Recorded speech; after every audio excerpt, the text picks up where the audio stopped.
আমরা প্রিসাইজলি শহীদ প্রেসিডেন্ট জিয়াউর রহমানের line follow করছি, এটা আমাদেরকে করতে দিচ্ছেন না কেন? উনি তো গণভোট করেছেন।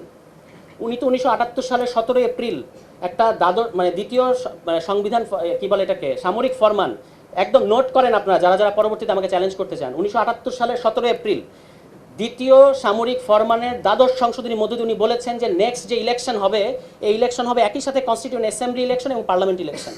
এই কথাটা উনি বলেছেন। আজকে আমরা বললে আমাদেরকে শুনতে হয় যে এটা আপনারা কোথায় পাইছেন? এটা আমরা শহীদ প্রেসিডেন্ট জিয়াউর রহমানের কাছ থেকে পেয়েছি, এটা আমরা বিএনপির ইতিহাস থেকে পেয়েছি।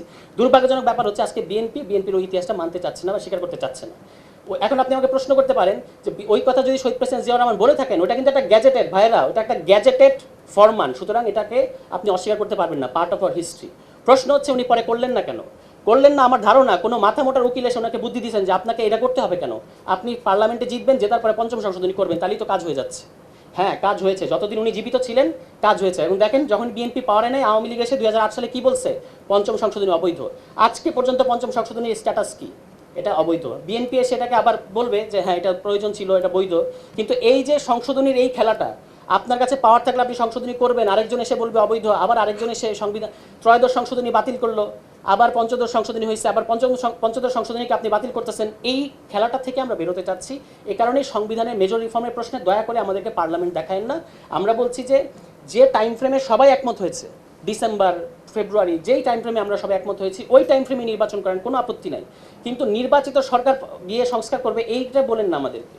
আপনারা বলেন যে আমরা সংস্কারের ভিত্তিতে পরবর্তী নির্বাচন করব এবং লিগ্যাল ফ্রেম অর্ডার আছে, অধ্যাদেশ করা যাবে, প্রেসিডেন্ট। আচ্ছা, আমি আরেকটা প্রশ্ন করে শেষ করি, সেটা হচ্ছে এই যে আমাদের অ্যানার্কির ভয় দেখান যে অ্যানার্কি হয়ে যাবে, মহাভারত অশুদ্ধ হয়ে যাবে।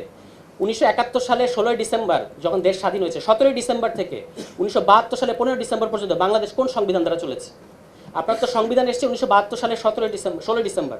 তো 1971, এই যে এক বছর, 1971 সালে 17 ডিসেম্বর থেকে 1972 সালে 15 ডিসেম্বর কোন সংবিধান দ্বারা বাংলাদেশ পরিচালিত হয়েছে? তখন কি হয়েছে? কিছুই হয়নি। রাষ্ট্রপতি পদত্যাগ চাইলে আপনারা বলেন স্পিকার কি আছে? দয়া করে এগুলো বলেন না। মোশতাক সাহেব কিন্তু কোনো স্পিকারের কাছে পদত্যাগ করেন নাই, আইয়ুব কোনো স্পিকারের কাছে পদত্যাগ করেন নাই, কিন্তু মোশতাক সাহেবের ওই সময় সংবিধান কিন্তু বহাল ছিল, তবু স্পিকারের কাছে পদত্যাগ করেন না, এই বিচারপতি সাহেবের কাছে পদত্যাগ করেছেন। ফলে যদি আমরা একমত হতে পারি, এই স্পিকার কিংবা নেক্সট পার্লামেন্ট এগুলো কোনো ইস্যু না। তো আমি এই বলে যেটা বলতে চাইবো, আমি যেটা ডকুমেন্ট যেটা দেখতে পেয়েছি অলরেডি সনদের মধ্যে, এখানে কিন্তু মারাত্মক গোজামিল আছে এবং জনগণের অভিপ্রায়ের নামে যে 106 কনস্টিটিউশন 106, মানে আপনি শেখ হাসিনার রাষ্ট্রপতির কাছে, শেখ হাসিনার প্রধান বিচারপতির কাছে রেফারেন্স পাঠাচ্ছে যে গণ অভ্যুত্থানের পরে এই সরকার গঠন করা যাবে কিনা। এইটা তো এর চেয়ে আমাদেরকে বলেন যে আমাদেরকে বিষ দেন, আমরা বিষ খেয়ে মারা যায়। শেখ হাসিনার রাষ্ট্রপতি শেখ হাসিনার প্রধান বিচারপতির কাছে রেফারেন্স পাঠাচ্ছে। এই বাংলাদেশে আমরা আছি।